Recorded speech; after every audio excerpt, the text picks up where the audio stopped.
Muy pero muy buena jornada, queridos amigos. ¿Cómo están ustedes? Espero que la estén pasando genial.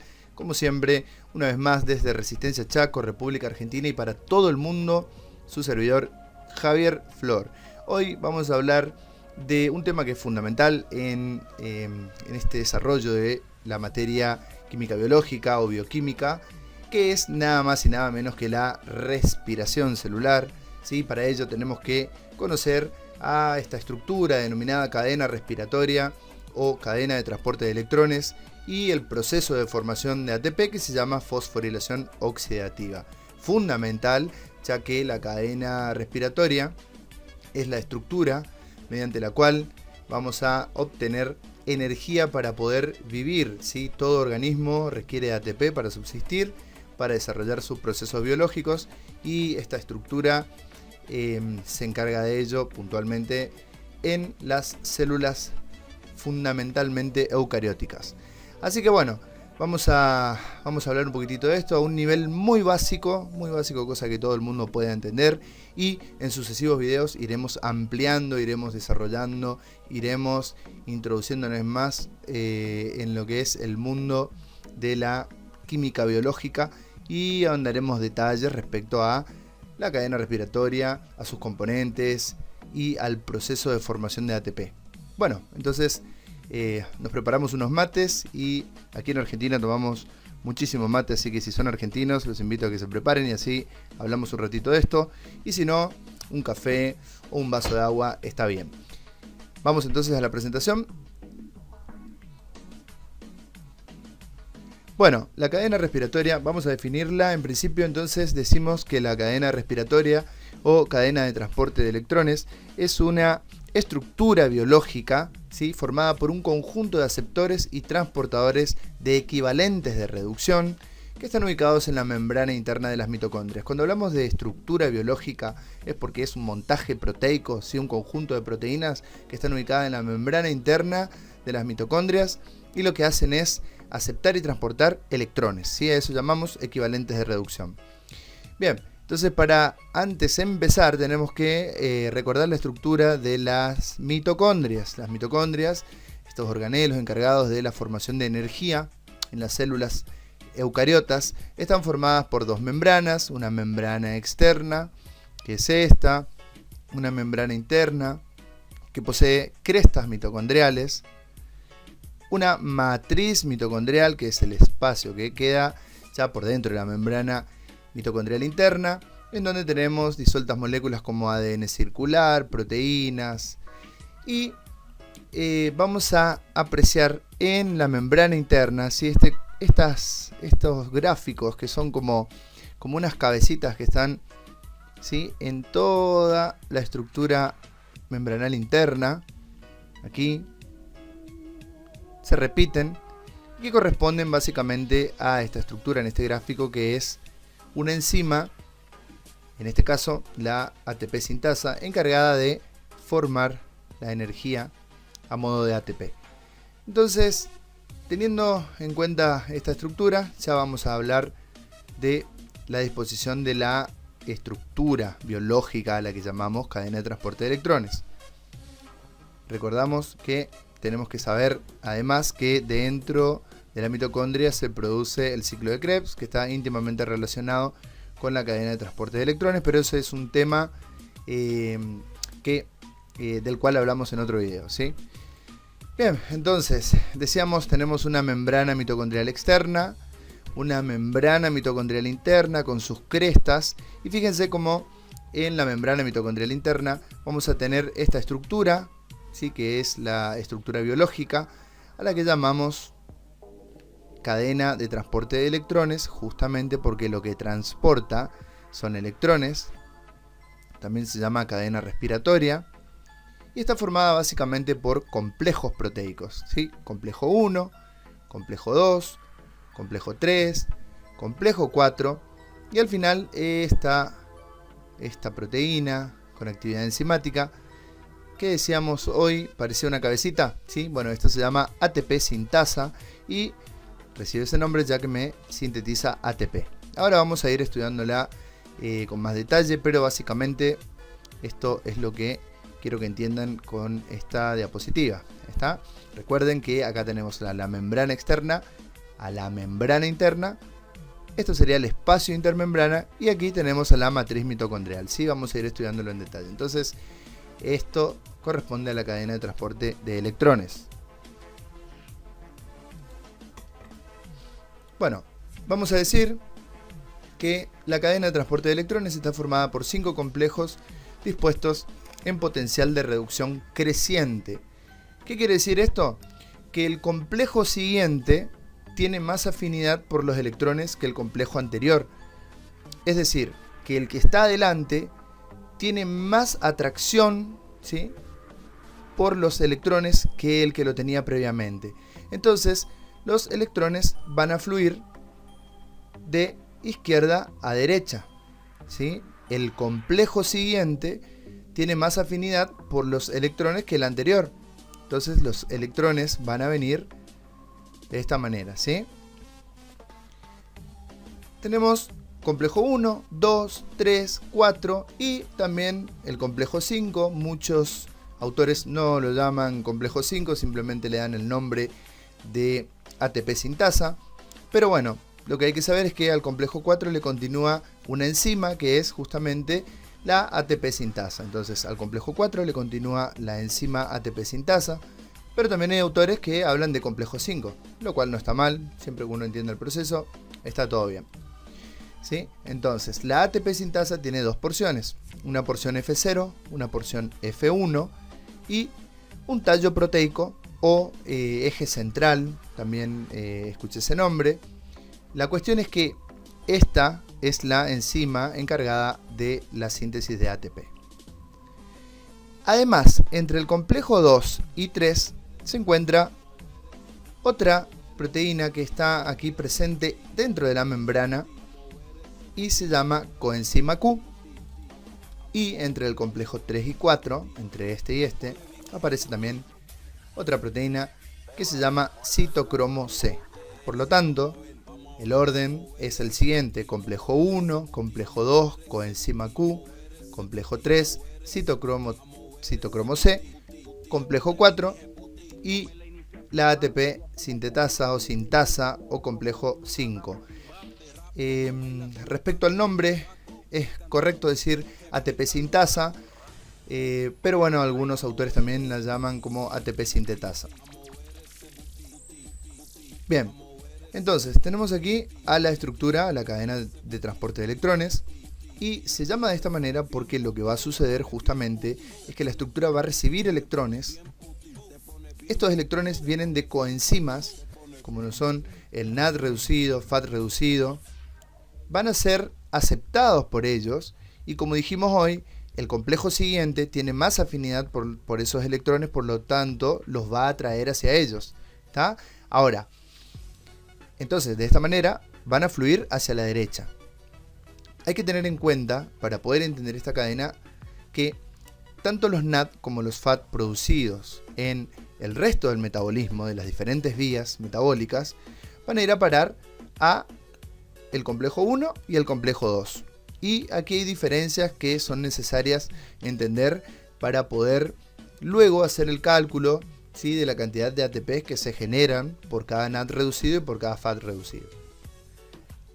Hay que entender entonces que los NAD reducidos van a donar sus electrones, se van a oxidar en el complejo 1, ¿sí? Entonces, van a donar, los NAD reducidos donan sus electrones y ellos se oxidan en el complejo 1. Los FAT reducidos, en cambio, lo van a hacer en el complejo 2, ¿sí? Van a donar al complejo 2 sus electrones y ellos se van a oxidar. El oxígeno acepta los electrones que fluyen hacia él y se reducen a agua en el complejo 4. Entonces, el oxígeno, ¿sí?, va a terminar aceptando los electrones que van a salir de los NAD y de los FAT y van a recorrer la cadena.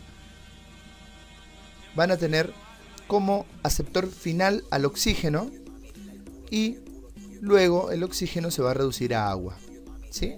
Los electrones vienen al oxígeno, el oxígeno se reduce a agua. Por último, el ADP recibe un fósforo inorgánico y se fosforila convirtiéndose en ATP. Obviamente la fosforilación está a cargo de esta enzima que es la ATP sintasa, por eso ese nombre. Entonces el ADP se transforma en ATP en la ATP sintasa. Entonces repetimos, el complejo 1 recibe a los NAD, el complejo 2 recibe a los FAD, siempre reducidos, ¿no? Se oxidan. En el complejo 4 el oxígeno se reduce a agua. Y por último, en la ATP sintasa, el ADP se transforma en ATP. Una cosa que es necesaria, digamos, un conocimiento básico necesario antes de emprender el estudio de la cadena de transporte de electrones, es entender esto de las coenzimas reducidas, qué es una reducción, qué es una oxidación. Para ello tengo videos previos, si ustedes los buscan, van a encontrar en mi canal videos en los que hablo de cuando un NAD y un FAD están reducidos y cuando están oxidados. Así que bueno, continuamos entendiendo que ya tienen ese conocimiento, pues no hay forma de seguir adelante si no se entiende cuando una coenzima está reducida y cuando está oxidada. Pero bueno, entendiendo que ya lo sabemos, seguimos para adelante. Entonces bien, el tema es así. Un NAD reducido, ¿sí?, está formado por hidrógenos y en su estructura tiene también electrones, ¿sí? La coenzima, los hidrógenos y los electrones. Los electrones van a ser donados al complejo 1 y por lo tanto el NAD se va a oxidar. Del complejo 1 los electrones van a ir a la coenzima Q. Fíjense que no vienen al complejo 2, sino a la coenzima Q. De la coenzima Q los electrones van al complejo 3. Del complejo 3 los electrones fluyen hacia el citocromo C.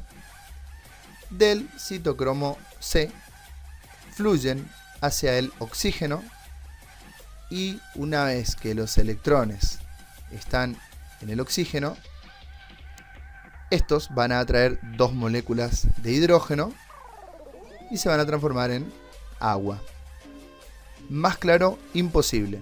Entonces, los electrones del NAD van al complejo 1, del complejo 1 son atraídos por la coenzima Q, la coenzima Q por el complejo 3, el complejo 3 los dona, o mejor dicho, los electrones fluyen ya que el citocromo C los atrae hacia él, y de ahí van a parar al oxígeno. El oxígeno recibe a los electrones y como tienen cargas negativas, atraen a dos cargas positivas, dos hidrógenos, y me forman agua. Simple. ¿Cuál es la observación? Que aquí el complejo 2 no corta ni pincha, como decimos en Argentina, no hace nada, no participa. ¿Está? Vamos a ver ahora qué sucede con el complejo 2. En el complejo 2 son los FAD reducidos los que van a donar sus electrones. Van a oxidarse. Del complejo 2 los electrones van a ir a la coenzima Q. De la coenzima Q los electrones van a ir al complejo 3. Del complejo 3 los electrones van a ir al citocromo C. Del citocromo C van a ir al oxígeno, pasando por el complejo 4 lógicamente. Y esto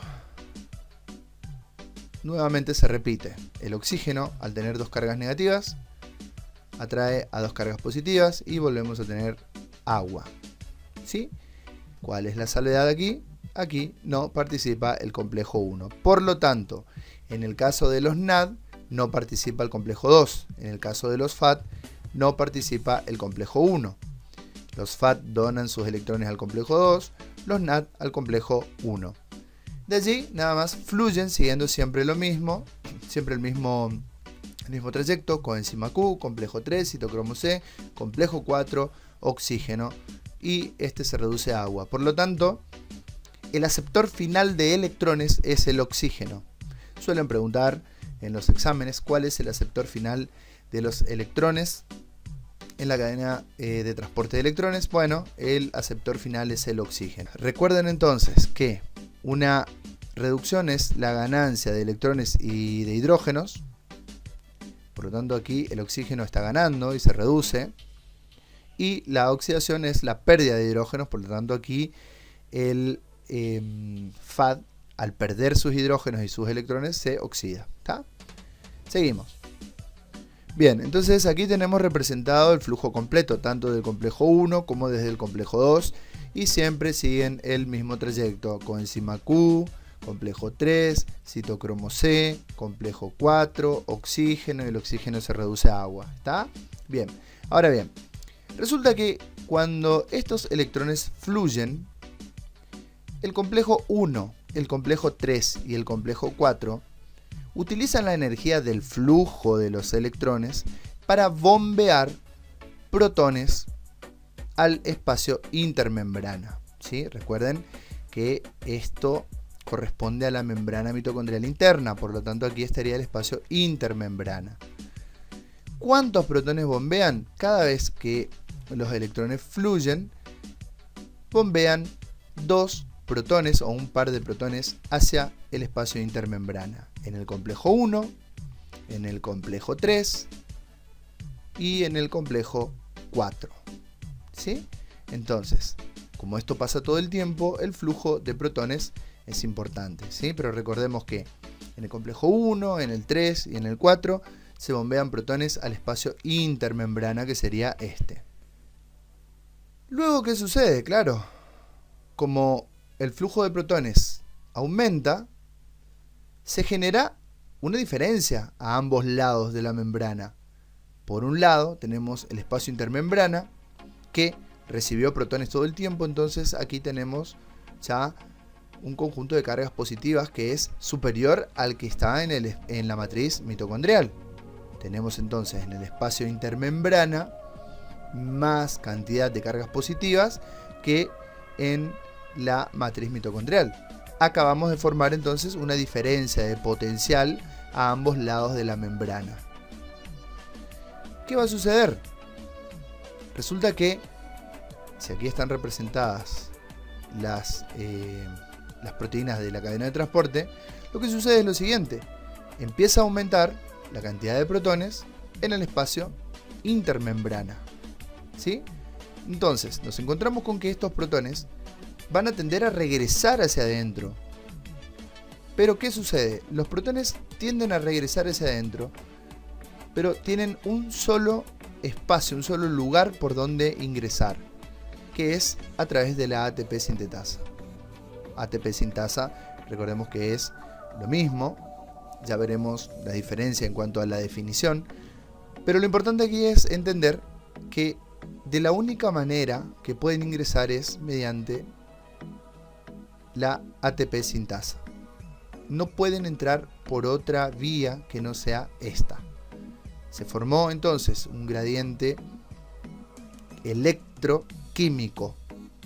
Electro por la carga positiva y químico porque produce disminución de pH en el espacio intermembrana. Hay una diferencia de pH debido a la cantidad de protones. Ustedes saben que el pH está relacionado con la concentración de protones, por lo que de la única manera que estos protones pueden ingresar es a través de la ATP sintasa. Continuamos. De esta manera entonces empieza a igualarse el número de cargas, pero recuerden que el único lugar por donde pueden ingresar es por la ATP sintasa. No tienen otra forma de entrar. Hablemos entonces de la ATP sintasa. La ATP sintasa es una proteína que está compuesta por una porción transmembrana que actúa como canal, denominada porción F0, y una porción F1 que actúa como sintasa propiamente, o sea, una enzima que cataliza la síntesis de ATP. Ambas porciones están unidas por un tallo central, por un tallo proteico o eje central. Lo pueden encontrar de distintas formas en la diferente bibliografía. Ustedes llámenlo como mejor les parezca, como mejor lo aprendan, como mejor les guste. La cuestión es que entiendan. Bien, esta es la porción F0. Aquí tenemos el rotor, la porción transmembrana, tenemos el eje y tenemos la porción F1, que sería esta. Fíjense, en un gráfico un poquitito más detallado, esta sería la membrana interna, la porción F0, el eje central y la porción F1. ¿Qué es lo importante? Les dije hoy que los protones ingresaban por la ATP sintasa. Pueden entrar solamente por la ATP sintasa porque esta es una porción, la porción F0 tiene como un canal proteico, ¿no es cierto? Un canal de protones. Entonces ingresan y fluyen hacia adentro los protones. ¿Qué protones? Los que fueron bombeados por los complejos 1, 3 y 4. ¿Sí? Vuelven a reingresar porque se formó un potencial, un gradiente electroquímico. ¿Se acuerdan que hablamos de eso? ¿Sí? Entonces, los protones al tratar de ingresar lo hacen por la porción F0 de la ATP sintetasa. Es la única porción por donde pueden entrar. Volvemos para atrás para que se entienda. ¿Se acuerdan que decíamos que teníamos por el bombeo de protones se generó entonces un gradiente electroquímico y por el único lugar por el que podían entrar era por la ATP sintasa? Por lo tanto, se genera entonces este flujo de protones y es este flujo de protones el que va a hacer girar a esta estructura, que es la porción F1, y ese giro, tal cual una turbina en una represa, va a hacer que un fósforo pueda unirse a un ADP y de esta manera formarme un ATP. Entonces, a esto llamamos fosforilación. ¿Sí? Por lo tanto, la ATP sintasa utiliza el flujo de protones generado por el bombeo previo de los complejos 1, 3 y 4 que como consecuencia del flujo de protones que fueron donados por las coenzimas reducidas NAD y FAT para generar un gradiente que permita que la porción F1 de la ATP sintasa gire y me genere la energía necesaria para formar un enlace entre el ADP y un fósforo y me genere un ATP. De esa manera tenemos la fosforilación. Si queremos hacer un resumen, podemos decir entonces que el NAD, una vez que dona sus electrones, estos empiezan a fluir mediante el flujo de electrones, terminan en el oxígeno y se transforma en agua. Este proceso hace posible el bombeo de protones con la generación de un gradiente electroquímico. Decíamos que electro porque tenemos cargas eléctricas mayores de un lado que las cargas positivas, y químico porque hay un descenso del pH, los que van a ingresar luego solamente por la ATP sintasa, porción F0 y después la porción F1, que va a girar y me va a permitir la formación de ATP.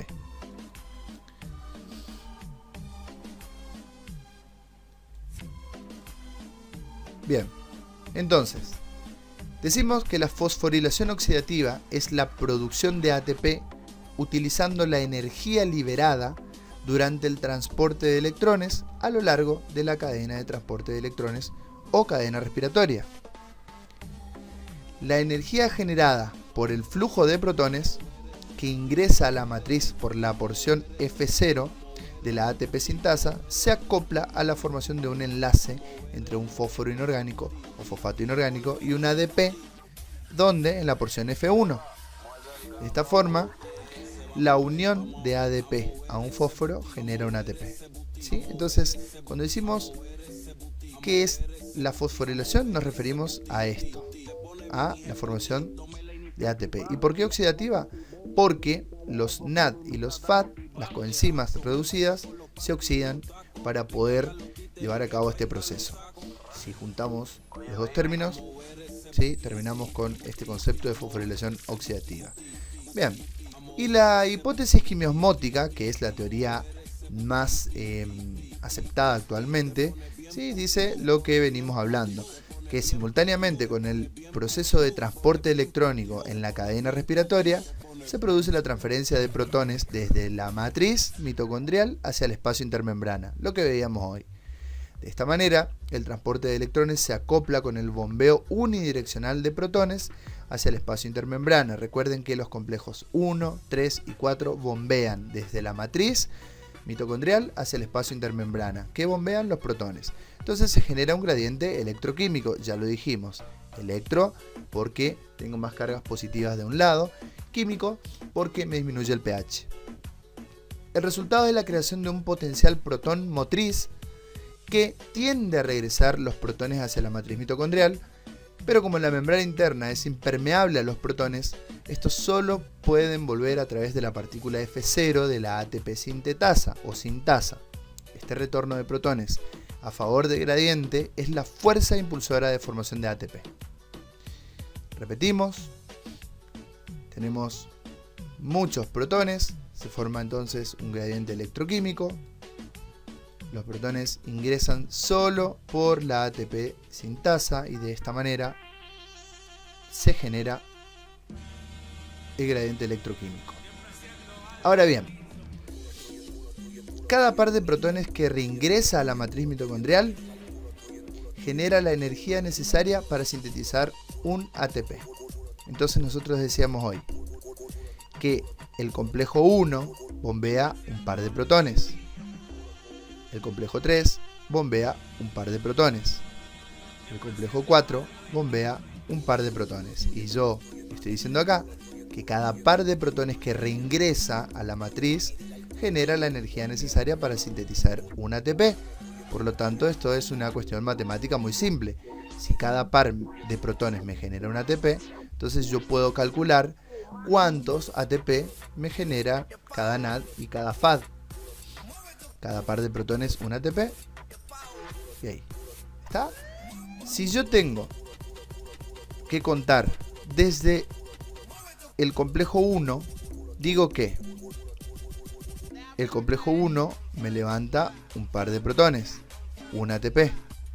El complejo 3 me levanta un par de protones, un ATP. El complejo 4 me levanta un par de protones, un ATP. Entonces, recordemos, cada NAD, los NAD donan sus electrones al complejo 1, me generan 1, 2, 3 ATP. 1, 2, 3. ¿Por qué? Porque los NAD donan sus electrones al complejo 1. Entonces hacen este camino y me levantan 2 protones en cada ciclo de flujo, ¿no es cierto? Pero, ¿qué sucede con el FAD reducido? El FAD reducido, en cambio, empieza aquí, en el complejo 2, no pasa por el complejo 1.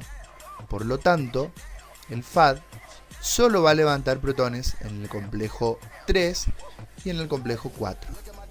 Si decimos que cada par de protones que ingresa me genera un ATP, cada FAD, al saltear el complejo 1, me va a generar 1 y 2 ATP.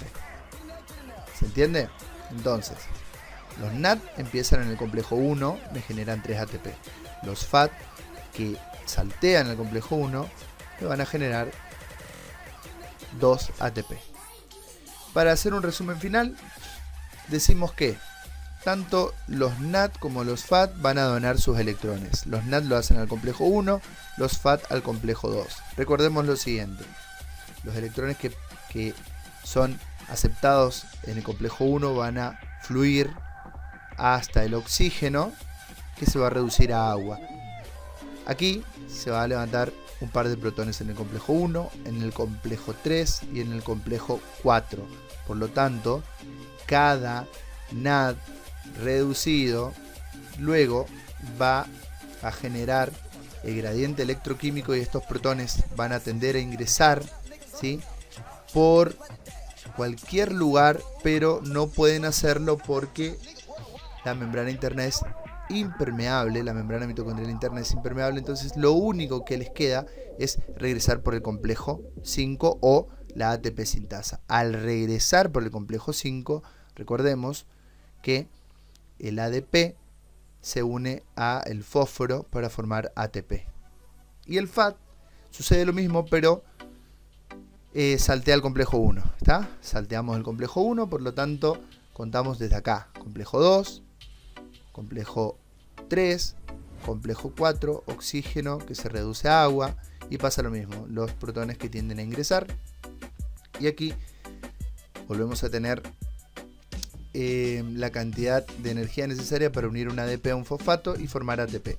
Recuerden que los FAT reducidos no participan de la transferencia desde el complejo 1 hacia el oxígeno. Por lo tanto, los FAT van a generar solamente 2 ATP, ¿sí? Eso generalmente se pregunta, ¿sí? ¿Cuántos ATP genera un FAT?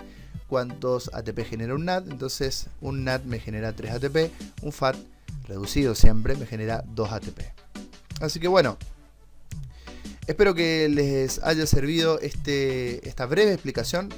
Les recuerdo que es una explicación muy sencilla y breve para que puedan empezar con el estudio de la cadena de transporte de electrones, la fosforilación oxidativa. Les agradezco por haberse tomado este tiempito, y en videos sucesivos vamos a ir haciendo más hincapié en cuestiones más detalladas, y ya vamos a adentrarnos en el interior de las proteínas, en el interior de los complejos, y entender las estructuras de cada una de ellas y cómo van fluyendo los electrones en la intimidad de la cadena. Desde ya muchas gracias, y cualquier aporte sirve, así que si quieren y si les sirve esto, les pido que compartan y le den un me gusta. Nos estamos viendo en la próxima. Un abrazo enorme para todos y que tengan una excelente jornada.